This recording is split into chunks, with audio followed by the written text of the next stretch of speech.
사람들은 한평생 자신의 인생을 살아가면서 죽을 만큼 어려운 시련과 고난의 시기를 한 번쯤은 경험하게 됩니다.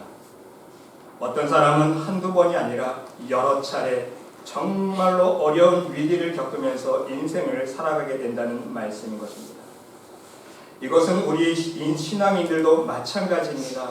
여러분, 우리는 절대로 착각하면 안 됩니다. 하나님을 믿으면 내 인생에 절대로 고난과 슬픔은 없을 것이다. 전능하신 하나님께서 나의 모든 인생의 문제를 미리 방지하여 주시고 좋은 형통한 길로만, 평강의 길로만 인도해 주실 것이다. 바로 이러한 기대를 가지고 신앙생활을 하는 사람들이 너무 많이 있기 때문인 것입니다. 그러나 여러분, 하나님을 믿어도, 아니 정말 하나님을 잘 믿어도 이 세상을 살아가는 동안 자신의 인생 속에 찾아오는 고난과 환난의 사건들을 완전히 피해갈 수 있는 사람은 아무도 없다는 사실을 우리는 인정하고 깨달을 수 있어야 한다는 말씀입니다. 왜입니까, 여러분? 우리가 살아가고 있는 이 세상은요, 아직 죄와 어둠이 공중권세를 잡고 있는 어둠의 세상 아닙니까? 죄와 사단의 어둠이 공중권세를 잡고 있는 세상에서 모든 인간은요, 죄의 열매를 맛보며 살아갈 수밖에 없는 거예요. 그게 인생 자체입니다. 죄 안 짓는 사람이 없다는 거예요. 다 죄인이에요. 죄를 지으면서 살아갈 수밖에 없기 때문에 죄의 열매를 먹으며 살아갈 수 있어요. 그래서 그 죄의 열매 때문에 우리의 인생 가운데 여러 가지 고난도 오고 환난이 오는 거 아닙니까? 그런데 여러분, 차이점이 있다면 세상 사람들은요, 바로 그러한 고난과 환난이 왔을 때에 우상의 힘을 빌어봅니다. 세상의 힘을 의지하여 보고 사람의 힘을 의지하여 보지만, 그래서 임시 방편으로 지혈을 시킬 수 있지만 결국은 가장 중요한 문제는 해결 못해요. 어떤 문제? 영생의 문제, 구원의 문제는 해결하지 못합니다. 하지만 우리 믿음의 자녀들은 어떻게 해야 됩니까? 우리의 삶 속에 나의 죄로 인하여 설령 환난과 고난이 찾아온다 할지라도 우리는요, 하나님을 믿는 믿음의 자녀이기 때문에 믿음으로 승리할 수 있어야 돼요. 하나님의 은혜 가운데 하나님의 도우시는 능력의 손길로 말미암아 하나님의 은혜로 극복할 수 있어야 되고요. 더 나아가서 하나님의 은혜로 우리는 구원의 반열에 들어갈 수 있어야 돼요. 아멘? 그것이 차이점인 것입니다. 그러면 여러분, 문제는요, 진정 죽을 만큼, 정말 죽고 싶을 만큼 커다란 시련과 고난이 나에게 찾아왔을 때에 우리 믿음의 사람들은 어떻게 이 문제를 해결해야 하는가입니다. 이 세상의 힘으로, 인간의 능력으로, 인간의 지혜로 해결할 수 없는 경우에 우리는 어떻게 해야 되는 것입니까? 여러분, 오직 정답은 하나입니다. 하나님을 찾아야 합니다. 아멘? 하나님을 찾아야 하나님만 바라볼 수 있어야 됩니다. 하나님의 지혜와 하나님의 능력만을 의지할 수 있어야 합니다. 여러분, 애굽에서 수백 년 동안 노예 생활을 하고 있었던 이스라엘 백성들을 보시기 바랍니다. 그 당시 이스라엘 백성들의 상황은 그야말로 사면초가 아닙니까? 고난과 고난 중에 있었습니다. 그들의 고통과 아픔을 해결해 줄 수 있는 그 어떤 도움의 손길도 기대할 수 없었습니다. 몇 년만 더 고생하면 노예에서 해방될 수 있겠지, 이러한 기약조차도 없었어요.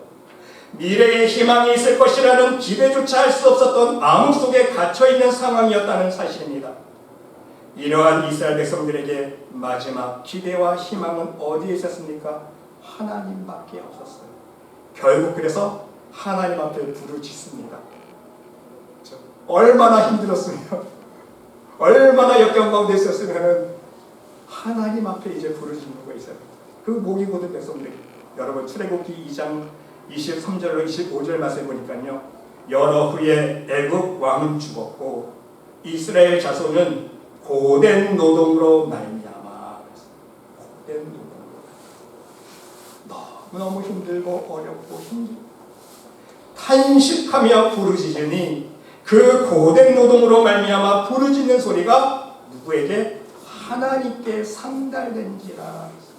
하나님이 그들의 고통 소리를 들으시고 하나님이 아브라함과 이삭과 야곱에게 세운 그 언약을 기억하사 하나님이 이스라엘 자손들을 돌보셨고 하나님이 그들을 기억하셨더라. 그렇습니다, 여러분. 사람이 편안할 때는요, 하나님 찾지 않습니다. 기도하지 않습니다. 하지만 진정 믿음이 있는 사람은요, 자신에게 고난이 찾아오고 견디기 힘든 고통이 찾아올 때에 하나님을 찾게 된다는 사실입니다. 이것이 바로 진정한 믿음이 있는지 없는지 판가름해 볼 수 있는 기회 찬스예요. 앞이 막히고 뒤가 막히고 희망이 사라졌을 때에 사면초가 상태에서는요, 바로 하늘을 바라보게 된다는 사실입니다. 왜? 다 막혀 있으니까. 앞에 뒤에 옆이 다 막혀 있으니까 뚫린 곳은 어디밖에 없어요? 이제는 하늘밖에 없어요. 그러니까 하늘을 바라보게 되는 거예요. 바로 뚫린 곳이 하늘밖에 없기 때문인 거예요. 이것이 바로 믿음 있는 사람과 믿음 없는 사람의 차이입니다. 모든 사람에게 환난과 고통이 오고 사면초가 같은 상황이 닥쳐오지만 진짜 믿음 있는 사람은요, 하늘을 바라보고요, 하나님을 바라보고, 믿음이 없는 사람은 갇혀있는 사면초가만 바라보면서 한탄만 하는 거예요. 원망만 하는 거예요. 이것이 바로 믿음 있는 사람과 없는 사람의 바로 차이점이다. 여러분, 오늘도 마찬가지입니다. 하늘을 바라보고 기도하는 자에게 하나님은요, 길을 열어주시고 기적의 문을 열어주십니다. 그런데 우리가 명심해야 될 것은요, 우리가 의뢰해서는 안 될 것이 있다는 것입니다. 잠언 말씀 25장 29절 말씀해 보니까 환난 날에 진실하지 못한 자를 의뢰하는 것은 부러진 이와 위골된 발 같으니라. 무슨 뜻일까요? 여러분, 부러진 이가 제 역할을 할 수 있을까요? 못해요. 다리가 부러지면 부러진 발로 제대로 걸을 수 있어요? 소용이 없어요. 발 역할을 못합니다. 바로 환난 날에 진실하지 못한 자를 의뢰하는 것은, 애꿎은 세상을 의지하고 사람을 의지하는 것은요, 부러진 이와 위골된 발 같다는 거예요. 쓸모없다는 거예요. 소용이 없다는 말씀인 것입니다. 여러분, 대부분 사람들을 보면요, 어려움을 만날 때 사람을 의지합니다. 세상의 방법을 의지하고 세상의 힘을 의지합니다. 그러나 아무리 과학 문명이 발달하고 발전된 의학을 의지한다 할지라도, 능력이 많은 사람을 만난다 할지라도요, 세상 방법이 사람이 나의 인생의 문제를 온전히 해결해 줄 수 없고 책임져 줄 수 없다는 말씀인 것입니다. 여러분, 그렇지 않습니까? 우리 믿음의 사람은요, 반드시 하나님과의 관계에서 나의 인생의 문제를 해결할 수 있어야 한다는 사실입니다. 문제는요, 우리 믿음의 자녀들조차 자신의 인생에 다급한 문제들이 닥쳐왔을 때에 하나님을 찾고 하나님을 의지하지보다는 사람을 의지합니다. 세상 방법을 찾아 나섭니다. 어려울수록, 힘들수록, 고통과 고난이 심하면 심할수록 하나님 안 찾아요. 하나님이 아닌 세상과 사람의 능력을 의지하며 세상의 방법으로 해결하려고 발버둥 친다는 사실입니다. 더 나아가서 나의 문제에 대한 답을 하나님과 나의 관계에서 찾으려고 하지 않아요. 상황 탓만 하고요, 남 탓만 합니다. 내 인생을 한탄하고 원망합니다. 여러분, 답은 어디에 있습니까? 답은요, 내 안에 있습니다. 그걸 깨달아요. 답은요, 내 안에 있기 때문에 누구와의 관계? 나와 하나님 관계에서 그 답을 찾을 수 있어야 되는데, 사람들이 어려움을 만나면 자기 자신을 못 바라봐요. 하나님과의 나의 관계 속에서 답을 찾아야 되는데 애꿎은 상황 탓만 하고 남 탓하고 저 사람 때문에, 이런 상황 때문에 내가 이렇게 어려움 당했다고 원망하고 한탄만 한다고 말씀하는 것입니다. 여러분, 시편 146편 3절 말씀해 보니까 귀인들을 의지하지 말며 도울 힘이 없는 인생도 의지하지 말지니 말씀하고 있지 않습니까? 우리는 분명 하나님만이 나의 도움의 근원이시며 하나님만이 나의 모든 인생의 문제를 해결해 주시고 책임져 주실 분임을 믿고 하나님의 은혜만을 간구할 수 있어야 하는 것입니다. 그러면 여러분, 우리는 오늘 본문 말씀을 통해서 구체적으로 어떻게 하면 하나님의 도우시는 은혜와 능력의 손길을 입을 수 있는지 그 방법을 깨달을 수 있어야 합니다. 크게 두 가지만 말씀을 드리면요, 첫 번째는요, 믿음으로 하나님만 의지하고 하나님께 기도할 수 있어야 합니다. 믿음으로 하나님만 의지하고 하나님께 기도해야 되는데 전제 조건이 있어요. 그 전제 조건이 무엇인지 아십니까? 나를 돌아보면서 내가 하나님께 회개하고 돌이켜야 하는 것이 무엇인지 그것을 먼저 해결해 나가면서 하나님의 능력을 구할 수 있어야 된다는 말씀인 것입니다. 여러분, 오늘 본문 1절 말씀을 보니까 여호와를 의지하는 자는 시온산이 흔들리지 아니하고 영원히 있음 같도다 말씀하고 있습니다. 여호와를 의지하면요, 하나님을 의지하면요, 흔들리지 않는다는 거예요. 하나님을 구하고 의지하는 자는 반드시 하나님께서 능력의 손길로 붙잡아 주시겠다는 말씀 아닙니까? 죽든지 살든지 그것이 중요한 문제가 아니라 항상 하나님의 사랑의 품으로 인도해 주신다는 말씀인 것입니다. 여러분, 이스라엘의 히스기 왕 보시기 바랍니다. 히스기 왕은요, 그의 조상 다윗의 모든 행위와 같이 여호와께 보시기에 정직하게 행했다고 말씀하고 있지 않습니까? 히스기야 왕은요, 우상의 산당을 모두 제거했습니다. 아세라 목상을 찍어버렸습니다. 모세가 만들었던 놋뱀을 이스라엘 백성들이 우상처럼 섬기고 있었는데 그것까지도 다 없애버렸어요. 부쉈다고 말씀하고 있습니다. 히스기야 왕이 이스라엘 여호와를 의지하였는데 그의 전후 유다 여러 왕 중에 그러한 자가 없었다고 말씀하고 있습니다. 유다 왕 중에 제일 믿음이 좋았다는 거예요. 이해가 되십니까? 다윗 왕 이래로 남유다, 북이스라엘 갈라지지 않았습니까? 분열된 이후에 유다 왕 중에서 가장 하나님을 잘 섬겼던 왕이었다는 말씀인 것입니다. 심지어 여러분, 열왕기하 18장 6절로 7절 말씀에 보니까 곧 그가 여호와께 연합하여 그에게서 떠나지 아니하고, 하나님과 항상 연합하여 하나님을 떠나지 아니하고 여호와께서 모세에게 명령하신 계명을 지켰더라. 여호와께서 그와 함께 하심에 그가 어디로 가든지 형통하였더라 기록하고 있습니다. 히스기야 왕이요, 항상 하나님을 떠나지 아니하고 하나님 말씀, 하나님의 계명을 지켰기 때문에 하나님께서도 히스기야 왕을 떠나지 않고 히스기야 왕이 어디로 가든지 항상 함께하여 주셨기 때문에 형통한 삶을 살 수 있었다는 사실입니다. 여러분, 이렇게 온전하게 하나님만 의지하고 따르고 섬겼던 히스기야 왕이었는데요, 갑자기 이렇게 믿음이 좋은 히스기야 왕에게 환란이 찾아옵니다. 어떤 환란이 찾아옵니까, 여러분? 아수르 왕이 침공해요. 18만 5천 명이라는 대군을 이끌고 지금 쳐들어왔습니다. 협박을 하고 있어요.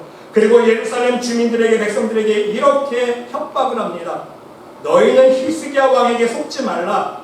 그가 내 손에서 너희를 건져내지 못하리라. 또한 히스기야가 너희에게 여호와를 의뢰하라 함을 듣지 말라. 하나님이 반드시 우리를 건지실 것이고 아수르 왕의 손에 함락되지 않게 하실 것이다 할지라도 듣지 말라. 너희 왕 듣지 말라는 거예요. 하나님이 너희들 구원 못해 주실 거라는 거예요. 나에게 항복하고 나오며 내가 너희들을 살려줄 것이고 너희들에게 풍성한 먹을 것을 줄 것이다. 이렇게 언포를 놓고 있습니다. 여러분, 이렇게 하나님만 의지하고 있었던 히스기야 왕을 기만했고 하나님의 이름을 모욕했습니다. 여러분, 이러한 상황이라면 여러분 어떻게 하시겠습니까? 내가 지금까지 이렇게 하나님을 잘 믿고 섬겨왔는데 어떻게 하나님 나에게 이런 시련을 주십니까? 원망하시겠습니까? 이제 나는 죽었구나 낙망하시겠습니까? 여러분, 대부분 사람들은 아마 그렇게 할 것입니다. 내가 지금까지 하나님을 얼마나 잘 섬겼는데, 내가 믿음 생활을 얼마나 열심히 했는데 왜 갑자기 나의 삶 속에 이런 고난이 오고 이런 환란이 찾아왔을까? 지금 똑같은 상황 아닙니까? 히스기야 왕에게. 근데 여러분, 히스기야 왕은요, 절망하지 않았습니다. 오히려 이 모욕적인 말을 듣고 옷을 찢고 배를 두르고 여호와의 전에 들어갑니다. 그리고 왕궁의 책임자들을 불러서 붉은 배를 두르게 한 다음에 이사야 선지자에게 보내어서 이렇게 말을 전합니다. 아수르 왕이 지금 살아계신 하나님을 비방했습니다. 제발 우리 이스라엘 백성들을 위해서 기도해 주세요. 이사야 선지자에게 기도 부탁을 하지 않습니까? 그리고 이사야 선지자는 하나님 앞에 기도했고 응답을 받았습니다. 이사야가 그들에게 이르되 너희는 이렇게 말하라. 여호와의 말씀이 너는 아수르 왕의 신복에게 들은 바 나를 모욕하는 말 때문에 두려워하지 말라. 지금 아수르 왕이 너희들을 겁박하고 협박했지만 그 말 때문에 두려워하지 말라는 거예요. 내가 한 영을 그 속에 두어 그로 소문을 듣고 그의 본국으로 돌아가게 하고 또 그의 본국에서 그에게 칼에 죽게 하리라. 하나님께서 이미 계획을 세워주셨어요. 그리고 나서 여러분, 한 차례 아수르 왕의 협박이 있었는데 이때는요 히스기야 왕이 직접 하나님 앞에 엎드려서 기도합니다. 히스기야가 사자의 손에서 편지를 받아보고 여호와의 성전에 올라가서 히스기야가 그 편지를 여호와 앞에 펼쳐놓고 그랬어요. 얼마나 기가 막혔으면 하나님 이것 좀 보세요. 하나님 앞에 기도합니다. 제 아수르 왕이 지금 협박하는 편지를 이렇게 보내왔는데 하나님 이것 좀 보세요. 하나님. 하나님 앞에 그 편지를 펼쳐놓고 기도를 합니다. 여호와여 귀를 기울여 들으소서. 여호와여 눈을 떠서 좀 보시옵소서. 사내립이 살아계신 하나님을 비방하러 보낸 말을 들으시옵소서. 하나님 이미 다 듣고 계셨죠? 하나님 다 보고 계셨죠? 하나님 이 편지 좀 보세요. 얼마나 기가 막힙니까? 천지의 주제이신 천지를 만물을 창조하신 하나님 아버지를 이렇게 모욕하고 하나님의 백성들을 비방하고 있습니다. 우리 하나님 여호와여 원하건대 이제 우리를 그의 손에서 구원하옵소서. 그리하시면 천하만국이 주 여호와가 홀로 하나님이신 줄을 알리이다. 간절히 하나님께 기도하지 않았습니까? 감사한 것은 여러분, 하나님께서 이 히스기야의 믿음의 기도를 들어주셨다는 것. 사람을 쫓아가지 아니하고 군대를 조성하지 아니하고 사람 인간의 방법으로 군대를 모아서 전쟁 준비를 한 것이 아니라 하나님 앞에 엎드려서 기도한 이 믿음의 기도를 하나님이 들으셨다는 거예요. 20절 말씀해 보니까요, 아모스의 아들 이사야가 히스기야에게 보내 이르되 이스라엘 하나님 여호와의 말씀이 네가 아수르 왕 사네립 때문에 내게 기도한 것을 내가 들었노라. 하나님이 들으셨어요. 그 기도. 하나님께서 히스기야의 그 간절한 기도를 들어주셨다는 거예요. 여러분, 하나님이 들으시면 이제 게임 끝난 거 아닙니까? 어떤 역사가 일어났습니까? 이 밤에 여호와의 사자가 나와서 아수르 진영에서 군사 18만 5천 명을 친지라 아침에 일찍 일어나 보니 다 송장이 되었더라. 할렐루야. 18만 5천 명 대군이요 다 싹 죽었네요. 싸늘한 시체가 되어 있는 것이. 하나님이 하시니까 여러분 게임이 끝난 거 아닙니까? 누구의 기도를 들으신 거예요? 히스기야의 왕의 간절한 기도를 들으십니다. 하나님이 기도 들으시면요 게임 끝나는 거예요.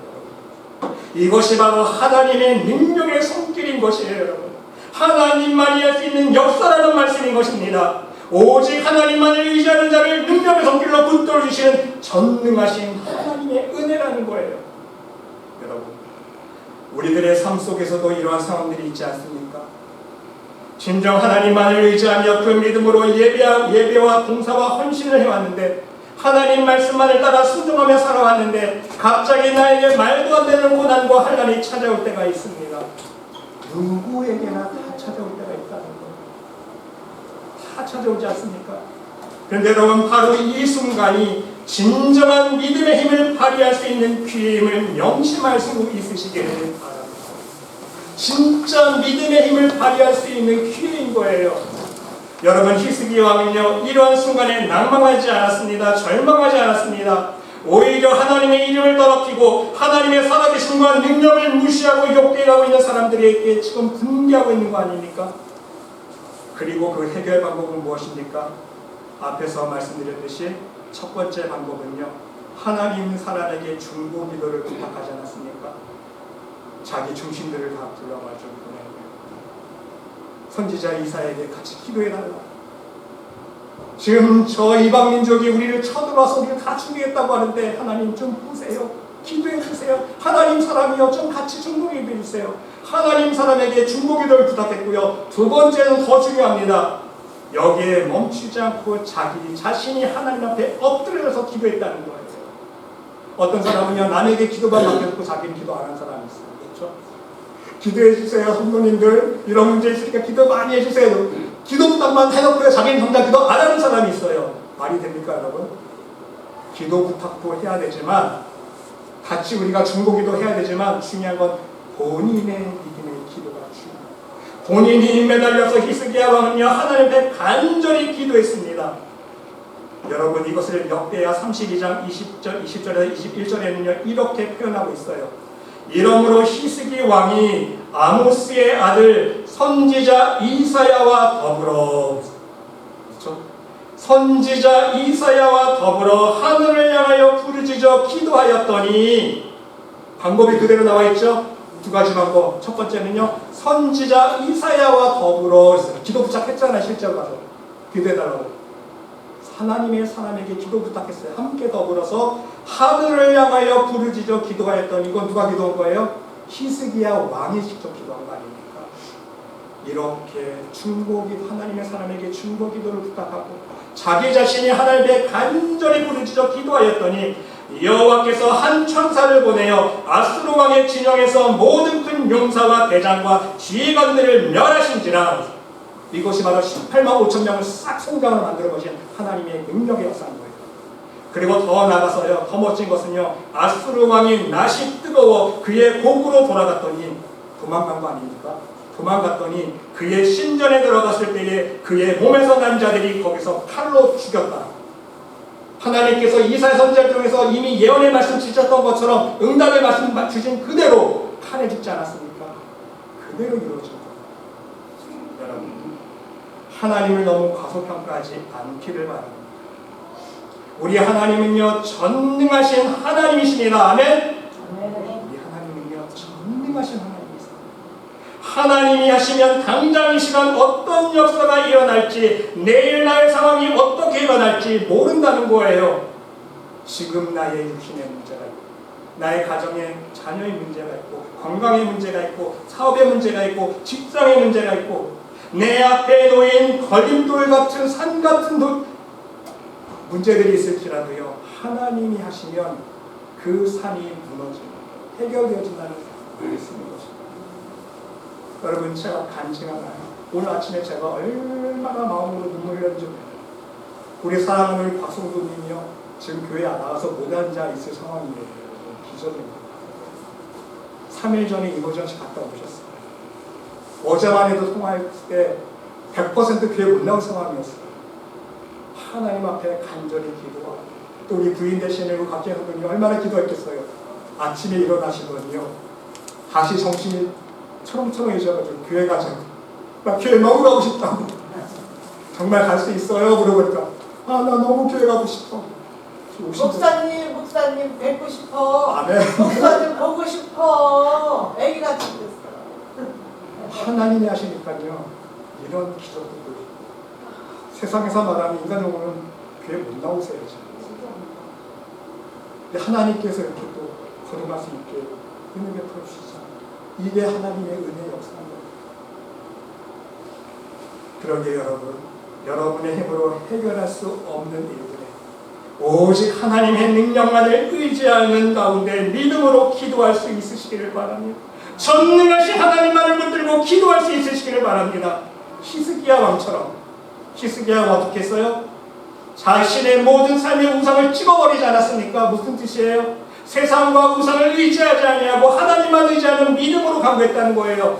회개가 전제되어진다는 말씀 아닙니까?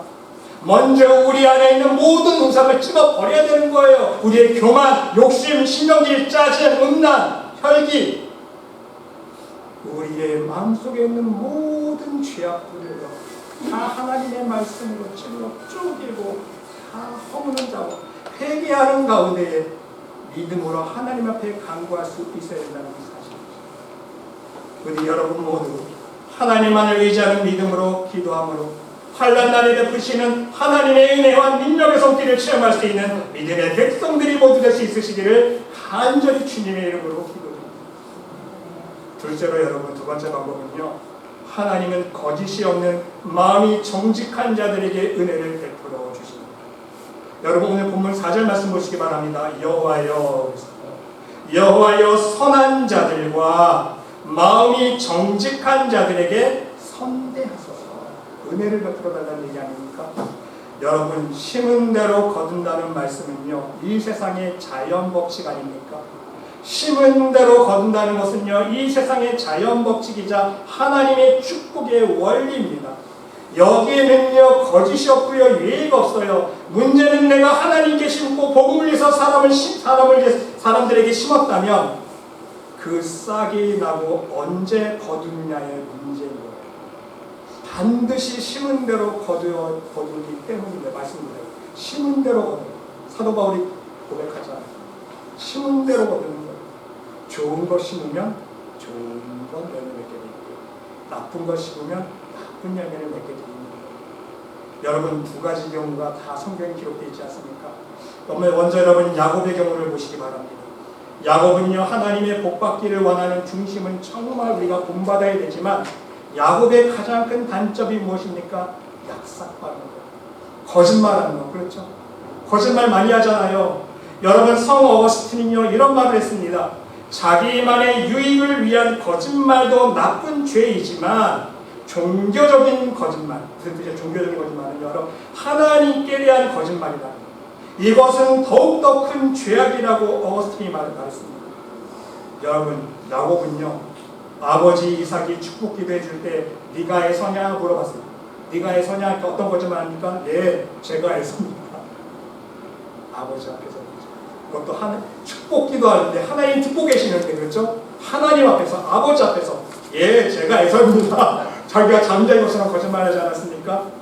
거짓말을 했고요, 거짓말을 심었습니다. 여러분, 그 결과 세월이 흘러서 어떤 열매를 맺게 되었습니까? 열매를 거두는 것은요, 바로 그 성경을 통해서 우리는 분명히 알 수 있습니다.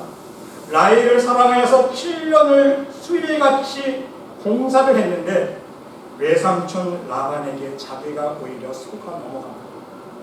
결혼식 날 보니까 라헬이 아니고 언니 레아가 들어와 있습니다. 삼촌이 속인 거예요. 자신이 속인 대로 자신 그대로 그 열매를 거뒀다는 것입니다. 삼촌이 이렇게 변명하지 않습니까? 형보다 아우를 먼저 주는 것은 우리 지방에서 하는 일이 없다. 그런 법은 없다. 그래서 내가 먼저 언니를 줬다. 이렇게 변명은 했지만, 여러분, 사실상 영적인 눈으로 보면요, 야곱 스스로 심은 것을 거두는 순간이었다는 사실입니다. 이해가 되세요? 자신의 거짓말을 심었기 때문에 자기도 똑같이 삼촌에게 거짓말로 속임 당한 거예요. 그 순간 과거 아버지 앞에서 거짓말, 하나님 앞에서 거짓된 모습으로 속였던 그 사실을 깨우치고 회개했어야 되는데 끝내 자신의 마음에 두었던 라헬을 얻기 위해서 또 일하지 않습니까? 회개는군요. 그래서 7년을 더 봉사하고 라헬을 얻었습니다. 라헬을 아내로 얻었는데 또 문제가 무엇입니까? 그 동생 라헬은요, 또 우상을 섬기는 여자였어요. 어떻게 합니까? 자기가 아버지 집을 통해서 다시 떠나갈 때에 라반을 함께 떠나오지 않습니까? 외삼촌이 떠나오는데 그 집안 신이었던 드라빔을요, 누가 도둑질합니까? 라헬이 도둑질합니다. 야곱이 일어나 자식들과 아내들을 낙타들에게 태우고 그 모은 바 모든 가축과 그 소유물, 곧 그가 밧다라메에서 모든 가축을 이끌고 가나안 땅에 있는 그의 아버지 이삭에게로 가려 할세. 그때 라반이, 외삼촌이 양털을 깎으러 갔으므로 라헬은 그의 아버지 드라빔을 도둑질하고 했습니다. 자기 가정의 신이었던 드라빔을 도둑질합니다. 여러분, 그 결과는 무엇입니까? 그 열매는 무엇입니까? 외삼촌 집을 떠나왔지만 가정이 편안하지 않습니다. 베델을 떠나서 세겜으로 가서 살고 있었는데 바로 거기에서 막내딸 디나가 세겜 추장에게 강간을 당하지 않습니까? 또 여기에서 화가 난 그 야곱의 아들들이요, 세겜족을 죽이고 약탈하고 살인하고 또 도둑질하는 죄를 범하게 됩니다. 그뿐이 아닙니다. 사랑했던 아내 라헬이 베냐민을 낳다가 죽어버립니다. 그러한 죽음 고통을 겪지 않습니까? 더 나아가서 자신의 아들이 가장 사랑하는 아들 요셉을 종으로 팔아버리고 또 거짓말해요. 막내 요셉 죽었다. 이제는요, 아들들에게도 속입니다. 아들들이 자신에게, 아버지에게 거짓말하지 않습니까? 야곱의 생애는요, 야곱이 바로 왕에게 자기 자신이 고백한 말처럼 험악한 세월을 보냈다는 거예요. 바로 왕에게, 애굽 왕에게 고백하지 않습니까? 내 인생이 험악한 세월을 보냈다. 본인이 아는 거예요. 내가 이렇게 험악한 세월을 보냈다. 왜? 자기 자신의 삶의 열매를 보면서 그때서야 자기의 죄를 깨달은 거예요. 내가 이렇게 약삭빠르게, 내가 이렇게 거짓말을 했고, 그래서 내 인생에 이렇게 험악한 세월을 보내게 되었고, 하지만 여러분, 야곱의 아들 요셉을 보시기 바랍니다. 정반대이지 않습니까? 같은 험악한 인생을 살아갔습니다. 그렇죠? 요셉도 결코 평탄한 인생 아닙니다. 생각해 보세요. 자기 형들에게서 버림받았어요. 노예로 팔려갑니다. 그렇죠? 또 거기서 살만하니까 또 억울하게 누명 다 또 감옥에 들어가지 않습니까? 그게 평탄한 인생입니까? 요셉이야말로 정말 또 험악한 인생을 살지 않았습니까? 아버지처럼 야곱처럼. 근데 여러분, 요셉은요 틀렸어요. 달랐습니다. 요셉은요 하나님 사람 앞에서 정직했다는 거예요. 거짓된 모습으로 살지 않았습니다. 오직 하나님 앞에서는 믿음과 선한 양심으로 서 있었고요, 사람 앞에서는요 성실함과 정직으로 살았습니다. 그 결과는 무엇입니까? 하나님께서 요셉을 높여 주셨다는 사실. 하나님께서 요셉을 지켜주셨습니다. 요셉과 항상 함께하여 주심으로 말미암아 은혜의 손길로 인도하여 주셔서 때마다 일마다 고비고비마다 하나님의 은혜로 좋은 열매를 맺을 수 있도록 인도해 주셨다는 말씀인 것입니다. 노예로 팔려가는 고난 속에서도 누명을 쓰고 감옥에 갇히는 환난을 겪으면서도요, 요셉은요 아버지 야곱과는 달리 죄와 결코 타협하지 않았다는 거예요. 자신이 아무리 어렵고 억울한 환경에 처해 있었을지라도 하나님이 아닌 세상과 우상을 섬기지도 않았습니다. 오직 하나님만을 신실하게 섬겼습니다. 하나님 앞에 기도했습니다. 사람의 유혹이 있을 때에도요 자신의 육신의 능력을 뿌리치고 그 죄의 유혹을 단호하게 거절하지 않았습니까? 바로 이 사실이 하나님의 은혜를 누릴 수 있었던 비결이라는 말씀인 것입니다. 여러분, 오늘 본문 5절 말씀 보세요. 자기의 굽은 길로 치우치는 자들은, 자기의 굽은 길로 치우치는 자들은 무슨 뜻이에요? 죄의 길로 미혹돼서 갔다는 겁니다. 그러한 사람들은요 여호와께서 죄를 범하는 자들과 함께 다니게 하시리로다. 유유상종입니다. 내가 나쁜 친구 때문에 내가 나빠진 겁니까?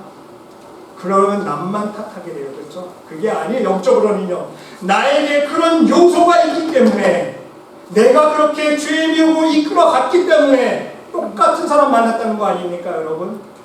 그것이 영적인 원리예요. 똑같이 나도 죄의 열매를 맛보게 된다는 거예요. 내가 죄의 길로 치우쳤기 때문에 똑같은 죄 짓는 사람들 만나게 되고. 여러분, 그래서 복 있는 사람, 시편 1편에서 특히 복 있는 사람은 어떤 사람이라고요? 악인들의 꾀를 따르지 않냐, 또 죄인들의 길에 서지 않냐, 오만한 자들의 자리에 앉지 않냐. 무슨 뜻이에요 여러분? 죄를 짓는 환경, 죄를 짓는 자리, 죄를 짓는 사람과 완전히 차단시켜버리는 거예요. 아예 거기는 죄를 짓는 자리에는 가지도 않아요. 죄를 짓는 사람들하고는 만나지도 않아요. 왜? 그 자리에 가면 나도 죄 짓게 되고, 그런 사람 만나면 나도 죄 짓게 되니까 아예 가지 않는 거예요. 그게 복 있는 사람이에요. 여러분, 그렇습니다. 오늘 말씀 그대로 하나님은요 하나님을 믿는 믿음으로 선하게 정직하게 살아가는 사람들을 외면하지 않으신다는 사실. 또한 우상과 죄의 유혹에 타협하지 아니하고 굽은 길로 치우치지 않는 바로 말씀에 순종하는 사람들에게 평강을 베풀어 주십니다. 이러한 믿음의 사람들에게 늘 임마누엘의 하나님으로 함께 해 주시고요, 여호와 일의 하나님으로 함께 해 주신다는 말씀인 것입니다. 여기서 중요한 사실은 무엇입니까? 여러분, 명심할 수 있으시기를 바랍니다. 우리가 하나님의 은혜와 능력의 손길을 간구할 때에 나 자신을 살펴봐야 돼요. 서두에 말씀드리지 않았습니까? 나와 하나님과의 관계 속에서 그 답을 나에게서 찾아야 되는데 어떻게 찾아요? 나도 하나님께 거짓말한 모습은 없었는가? 나를 돌아볼 수 있어야 돼. 나 스스로도 하나님을 속이고 내가 사람을 속인 적은 없었던가? 내가 하나님의 말씀에 불순종한 모습은 없었는가? 나의 모습을 살펴볼 수 있어야 된다는 거예요. 하나님께 하나님 나에게 은혜를 베풀어 주시면 내가 이렇게 하겠습니다. 마음으로 하나님께 서원 기도를 해놓고 응답만 받아듣고 하나님의 은혜만 누리고 하나님께 서운한 것은 싹 까먹고 지키지 못한 것은 없었던가? 그게 우리의 모습 아닙니까?